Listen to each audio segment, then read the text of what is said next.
জাহান্নামের ভেতরে শুধু আগুন আর আগুন, ভয়ঙ্কর।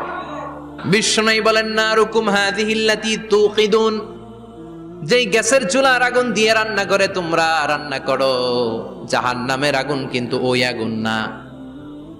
দুনিয়ার আগুনটা জাহান্নামের আগুন থেকে 70 গুণ কম তেজওয়ালা।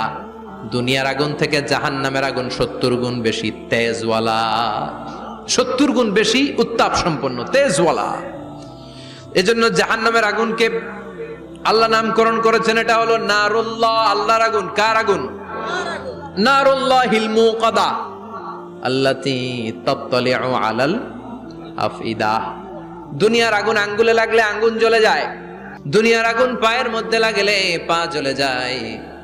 জাহান্নামের আগুন দেহের যেই জায়গায় লাগুক না, সর্বপ্রথম কলিজাটা জ্বলে ছারখার হয়ে যাবে। হাতে লাগুক, পায়ে লাগুক, সর্বপ্রথম কলিজায় যে ধরবে, কলিজাটা মুহূর্তের মধ্যে পুরো ছাই হয়ে যাবে। পারবেন সহ্য করতে? মোমবাতির উপরে আঙ্গুল রাখছিলেন কখনো? ঘরে মোমবাতির উপরে 1 সেকেন্ড 2 সেকেন্ড একটু আঙ্গুল রেখে দেখবেন অবস্থাটা কি।